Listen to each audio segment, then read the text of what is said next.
Welcome to A2C. I'm A, this is C. And today we're talking about Game of Thrones Episode 5, The Bells. So, we start the episode off with our favorite bald eunuch, Varys. Wait. He's our favorite bald eunuch? Because I was really in Grey Worm's corner. In fact, I think I kind of am still. No, I'm not. I hate that guy. Okay. And we'll get to him. That. Yeah. So, our favorite bald eunuch.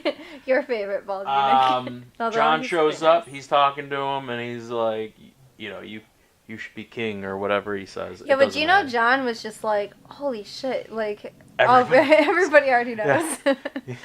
He's like, the secret got out before I got out here. Right. It's out there. He was sending out those notes to everybody. Well, who do you think he sent them to?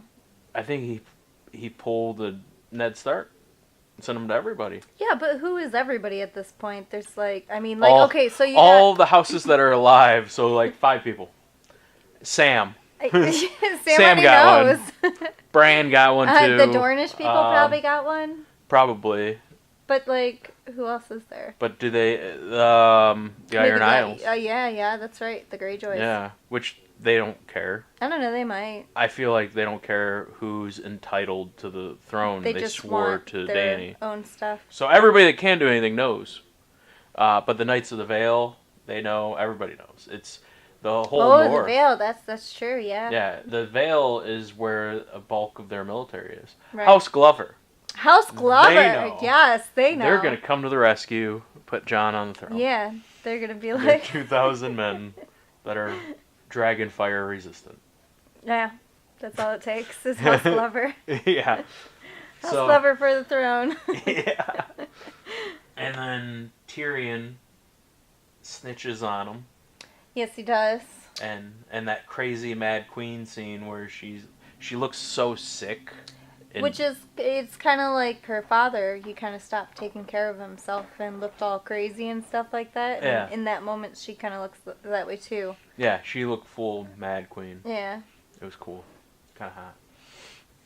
Yeah. Yeah. It's nice to see a woman all natural. She looked beautiful. I thought it was kind of funny. She's rattling off how the betrayal ended up just being Tyrion. Yeah, that didn't really bode too well for Tyrion. Like, well, you went to him before you went to me. Well, you don't need to be concerned with all the little things. He does.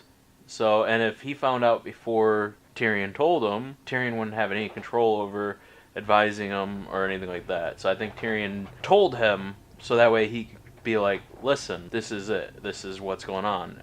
Thinking he's going to find out anyways. Yeah, he knows everything. So then we have that execution scene.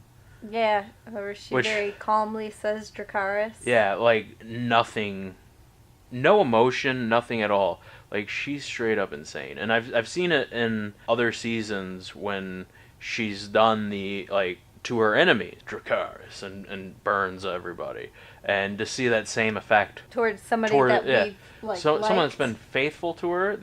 One of the only reasons, the only reason she has come this far. He's been pulling strings to make sure that she succeeds. Yeah, he got her a lot of support from Westeros when they did finally join up forces. Yeah. So, for her to be that cold to him, I hate her. But I mean, she told him, you ever betray me, that I'm gonna light your ass up, and that's exactly what happened. And you know what? Him betraying her, it was the right thing to do. It was the right thing to do. And I do think that dragon popping up out of the darkness, that was kind of cool. But at the same time, fuck you, Dany. Fuck you, Dany.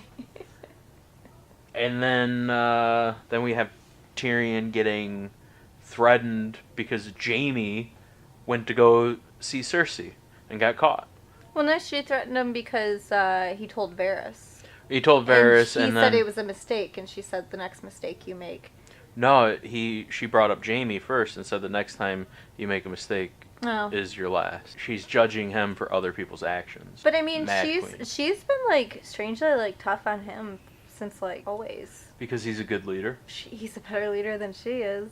Well, I mean, he would have people follow him. She just turns him into ash. Well, actually, sadly, everybody's always not aware of all the good things that Tyrion does. Tyrion saving Jaime, though, I thought that Oh, super was touching great. scene. I wouldn't have survived my childhood without you. You're the only one that didn't think I was a monster. I don't think Jaime realized how much he meant to Tyrion, because that look on his face was like, really? See, but like, Tyrion shouldn't have sent him in.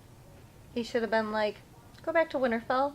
You know, go back to the big woman. What are you doing here? He should have said that, but he knows Jaime. Then he should know that he went through like 7 seasons of character development. Only to end up. Only to like for like their relationship with him and Brienne to like come to fruition, and then like 10 minutes later they break up. It was to remind him of who he is. Yeah, but I loved that storyline. I thought it was so good, and then it just felt like it got flushed down the toilet. Okay, but the thing that I'm okay with, and we might be jumping ahead a little bit here, is that he said, you know, he wanted to die in the arms of the woman that he loved. You know, holding each other and going out together. Mm-hmm. That's a beautiful way to die. It really was. And then, you know, the 3 of them, because she was pregnant. She was pregnant. Turns out I was wrong. I really like that he was just trying to calm her down, though. Yeah. Like, it was, nothing else matters. Nothing else matters. You're all gonna die. Then we have Euron looking in the sky, and that just downward strike from Drogon. Drogon just flies straight down, which at first I thought, oh, that's cool. There's no way they can aim for him if he's flying straight down. But then there's like, you know, 100 ships in the sea? They should all be shooting at the same time. Yeah, so there's no excuse for him to be alive right now. I just think that him coming down looked cool. I don't think it was practical. I feel like at least one of those arrows should have shot like through a wing or something. Yeah, because it's just so weird how they built it up like they were so dangerous and that these things were going to be a huge problem. Yeah, and they line the walls with them. All the ships have them. Instantly.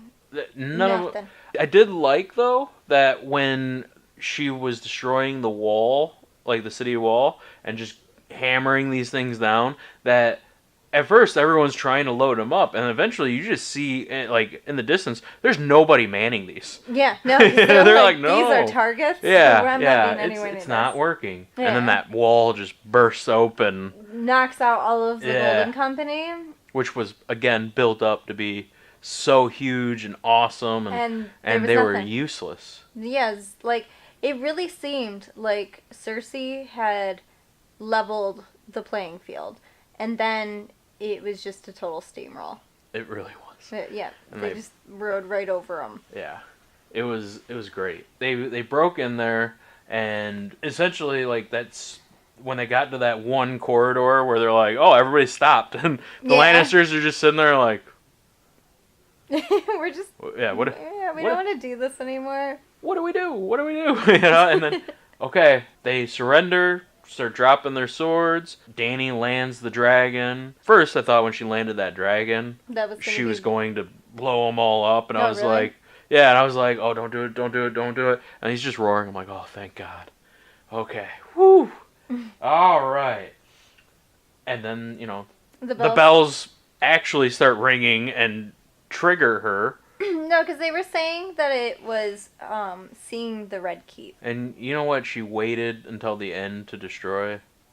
What? The Red Keep. Yeah, which, why did she destroy the Red Keep? I thought the whole point was she wanted to, like, live there. Is there even a throne anymore? Well, there was, in one of the earlier episodes, I think it was when she was taking Meereen, or it might have been one of the other slave cities that she took over. But she said, if I can't keep one city, how am I going to keep a continent or a country or whatever? I have a feeling she thought, oh, these people will never love me. I feel like this has kind of been obvious for a while now. Now, the execution of it, though, it would have made more sense if Dany had done this at the end of the last episode. Like, when you give us time to pause in between, you've given her time to, like, calm down, you know? Or sit and stew in it. Yeah, I guess so. They said it was because she looked at the Red Keep. I really hate the idea that it was the bells that drove her mad, because that's like well, it sounded, and then she looks over there, and then she just wigs out and destroys everything, because she's fucking evil. What I'm saying is, though, is that if they had given, like, a more inciting incident you know, like where she hadn't been sitting there and then listening to the bells and then decide, you know, I'm going to light everybody on fire anyway. Like, if maybe she hadn't stopped at all, if she had just kept going, then that would have been pretty crazy. I don't know. It was just something about, like, her looking at the Red Keep, and I know she had, like, a lot of grief. She feels incredibly isolated. All she has left is Grey Worm, and Grey Worm's lost his goddamn mind. Did you see that look he gave John? Because he was like, why are you trying to stop me from getting my revenge? His revenge girlfriend just on got innocent people. And his girlfriend, I told you last time. head chopped off. I would be, just like Grey Worm, I'd be like, I want to kill every one of these guys. You know, all of the Unsullied and all the Dothraki, all of Dany's troops, all of them slaughtering innocent people. The Northmen, not all of them. They're conquering them. Because you gotta think, like the Dothraki, that's exactly what they do. Yeah, but the Unsullied are following Grey Worm, who's super pissed off because the love of his life just got her head chopped off. Well, he's gonna get his head chopped off. There's no defense here. Good people don't slaughter innocents. I'm defending Grey Worm, though. I completely understand where he's coming from. You're wrong. It's weird, though. Like, I really haven't been super into Dany since, like, what season? I've been super into her still. Well, she started messing up to me. Like, at one point, like, I started to realize how immature she came across. I was like, I don't really like her so much anymore. But I don't think she's ever been mature. Oh, well, no, she hasn't. No. Like, especially when, I mean, but, like, when it's happening, like, you're really into, you're like, woo, Mother of Dragons, and stuff like that. Yeah, no, but then, like, very after entitled. a while, like, you look back and you're like, she's kind of very reactive. She ignores most of the good advice that she gets throughout the series. She's entitled. She's a spoiled brat. But, at the same time, I understand they're, like, where they're coming from. Like, I can't understand, this one person killed this other person. Now I must slaughter everyone, but not that person. I'm gonna kill everybody in front of this person. Well, and leave them in the tower. Certainly try to get the tower. I'm not saying that it's right. Obviously, it's wrong. She went for the tower, but well after Cersei could have gotten away. So in Dany's mind, Cersei was probably gone when she went to the tower. No, she thinks that she's still sitting on the throne, because that was the point of when she looked at the Red Keep, and why it upset her was because she knew that Cersei was in there still claiming to... And the throne wasn't even seen in that episode. No, you didn't even see it at all.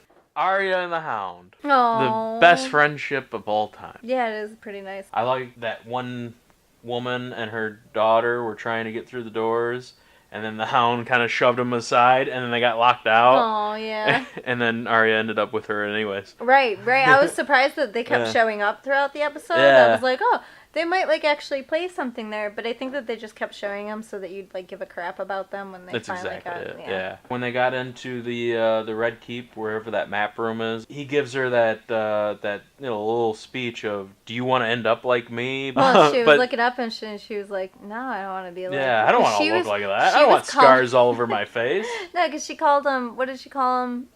Miserable old or something like that. Yeah. But, you know, like, she doesn't want to be old and miserable and bitter and all that. Fueled by all that hatred and all that. And I think that when she gets out, she's probably going to go kill Dany. She might, but I think that's have reserved for Jon. There. But she's going to get out after everything's said and done, and she's going to go, okay, I kind of want to be a lady now. Maybe she might. She might. Yeah, she's like, I rethought my job. This has gone on, you know, like, too much. I just want to kind of settle down. I can assassin on the side. I don't think she wants to kill anymore, though, because, like, I really like that she leaves that scene and then goes and, like, helps people. Yeah, she's trying to get them all to move, and then, like, everyone that followed her died. Yeah, but if they would have kept following her, they wouldn't have died. Yeah. I thought Daenerys was going to kill Arya. I was so afraid the entire episode. I would have been so mad if that had happened. Well, and they did that for a reason. The stakes are higher. That horse, which I'm pretty sure it's the same one from the Golden Company.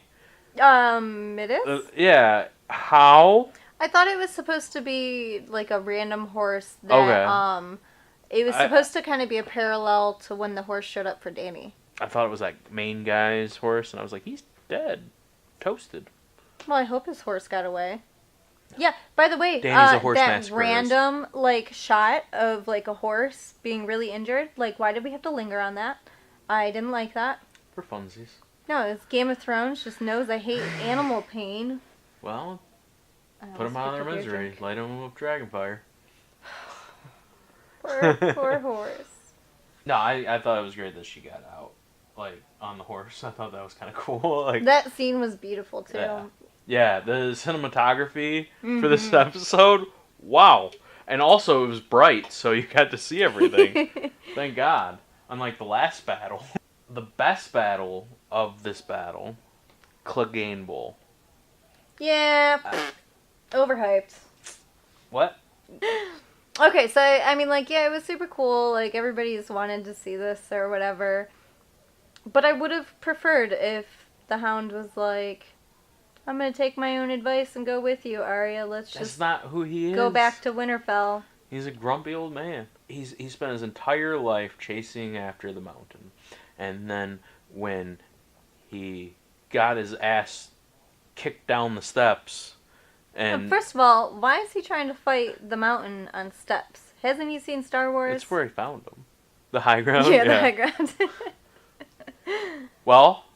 It worked out for him. Yeah. Yeah, high ground's not always good. Oh, man, when he got his, like, the thumbs and the eyes. I was like, no! Yeah, no, it's over and all over again. I just thought when he was laying on the ground and he's, like, laughing...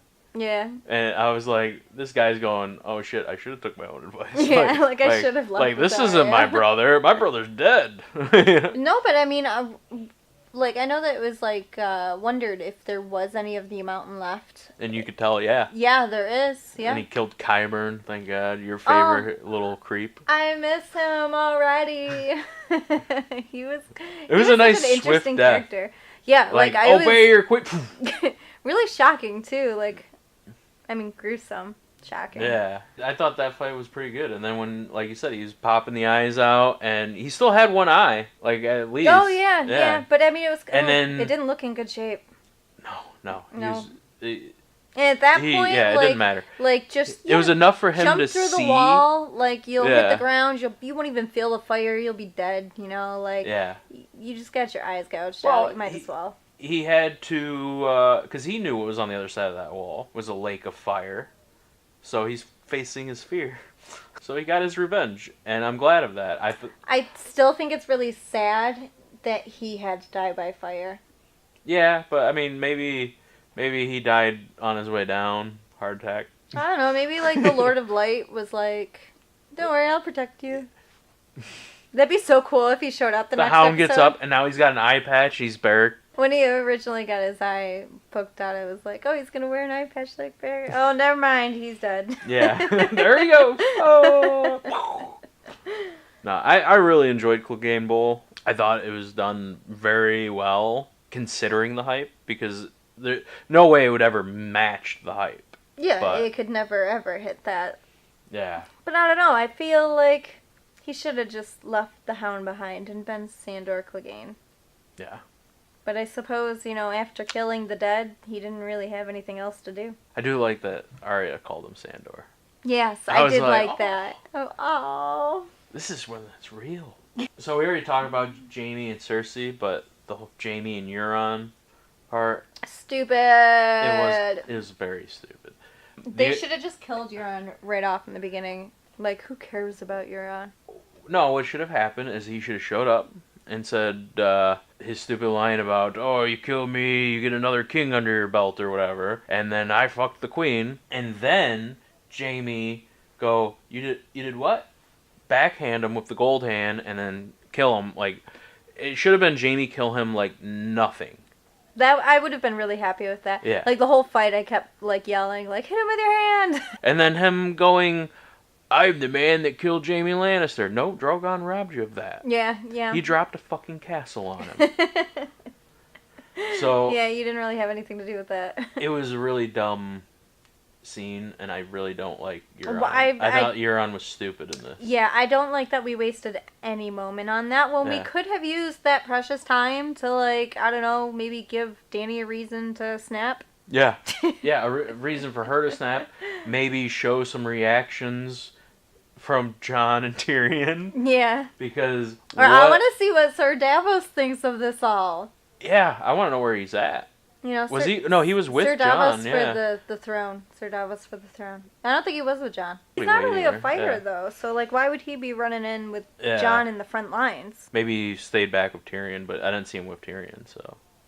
That would have made more sense. I really wish they would have showed him and his reaction, because you know how he feels. He might have turned around and been like, "I'm done with this." Lighting children on fire. Like, I made a mistake leaving the pirate business. Yeah. But I really want to see what Jon and Tyrion are going to do, because obviously Tyrion was on the fence. Like, he was still pro Dany, but he was like, if she does one more bad thing, then I'm out. See, but I don't think Tyrion's really going to have a chance to do anything, really, because Dany's going to put him on trial for treason. If he's going to die, I don't think so. I kind of hope what he does is get back to Dragonstone or whatever first. Put the pen on her desk or her table, where it's prominent for her to see, and then get his fuck up north. Yeah, go to Sansa and be like, I no longer have divided loyalties. My loyalty's all to you. Yeah, and then what's Jon gonna do? Ghost's gonna come back. He's gonna ride in and eat her. No, he's gonna stab her in the heart. And pull the sword out, and it's gonna be on fire. Yep. It better happen. I need it to happen. I know. That's why I said it, because I knew that you would love it. I think that Tyrion's not really going to have a chance to do anything except for be like, Jon, bro, she's going to execute me. Like, we both know that we need to stop this. Yeah. Jon, in this episode, like, really saw the horribleness of Grey Worm. And it Dany. wasn't, no. No, leave Grey Worm alone. Jon is going to kill Grey Worm. That is bound to happen. I feel like they're gonna kill Davos. No! They're gonna kill Davos, or they're gonna kill Tyrion. They're gonna kill somebody that Jon goes, why? No, I don't think Jon needs any more at this point. I think Jon's seen what he's need to see. Well, he should have just screwed his aunt when he had the chance. Yeah, I know. Like, seriously, this all could have been avoided if he had just made out with his aunt. Yeah. But, you know, it could have all been avoided if she was a sensible human being. No, I'm blaming it on Jon. Oh, okay. Alright. It's not Jon's fault. Yeah, he's gonna rule the Iron Throne. I don't think so. I think after killing this person that he had faith in, that he loved, he's gonna return up north. I said that last week. I don't know if I said it on camera or if I said it off camera, but I honestly believe he's going north and he's just gonna be like, fuck all this. And then he can be on Tormund and the Ghosts. Yeah. I'd watch that show. I would watch the crap out of that show. It's a sitcom. They hang those out in three a cave. running around. Yeah, like they could literally just not do anything, and I'd watch that show. So, what are your predictions for the last episode? We saw in the trailer that you had all of the Unsullied and Dothraki all cheering for victory. It looked like the Northmen were off to the side. A little confused. Yeah. Like, we're not sure how to feel about this. Yeah, should we be happy that we just slaughtered millions of people? But I also feel like she's going to, you know, be like, I'm the queen, blah, blah, blah. And then Jon's going to be like, the North knows no queen but a Stark. And then right through the heart. And then it comes out on fire. You think that's what he's going to say to her?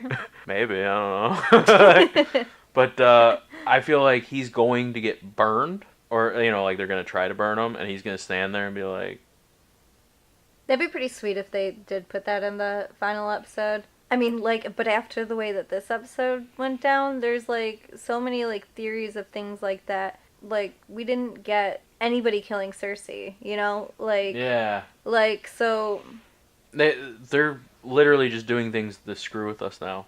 Because they can do whatever they want. Dany could have a heart attack on the back of Drogon. No, because like I feel like everything has been about subverting expectations, and then at a certain point, like our expectations flopped, and now they're not subverting our expectations; they're kind of just playing into them. Yeah, they really are. You know, like we were like, oh yeah, Dany's gonna go mad and she's gonna be the villain. Did I actually think that they were gonna go through with it? I thought it was bold. I thought it was bold. That's why I keep saying, like, George R.R. Martin's got some big balls. And he's building up this character, like, kind of giving it to you in a palatable way that you're accepting these things that she's doing because she's doing them to, like, evil people, and she comes off as heroic, but all of this has just been like a villainous backstory. He has said that he's thought about changing some things. I can imagine, you know, with the big reaction this is getting right now, a lot of people are really upset. I mean, you gotta think, like, 2018, there was like 530 kids named Khaleesi. Yeah. Yeah. That's the people that are upset. Yeah. Yeah, no, she's just a bad person, and everybody that has her name should be ashamed of their name. Oh, those poor kids. I don't know. Like, I don't think that Daenerys is unsympathetic. It's a tragedy. She's a villain, but she's not like a pure evil, like, meh, meh, meh, meh, meh, you know, like, villain twirling her mustache, you know, she's not tying Cersei to the train tracks, you know, like. That'd been awesome. That'd been awesome. I would watch that. She's not tying, like, you know, like, innocent ladies to train tracks, whatever. I'd watch that. I don't care. But anyway, like the characters, Dany and Missandei and Grey Worm, they come across as harsh, but I kind of get where they're coming from. I'm a little sympathetic. And on that bombshell, we're going to have to call it. Leave a comment, like, Oh, wait. I want to see some F's in those comments for Sandor Clegane. Yes. Sandor? F's in comment. I almost said chat. Yeah, F's in the chat. Also, congratulations to Alex, who just made affiliate in Twitch. So there'll be a link to her Twitch in the description. Maybe I'll forget. That's alright. She'll comment on it. We got one more episode, and then that's it. Yeah, it's crazy. It's crazy to think that it's finally coming to an end. So, from A to C, we'll see you next Tuesday. That's the only part you're really good at. I know.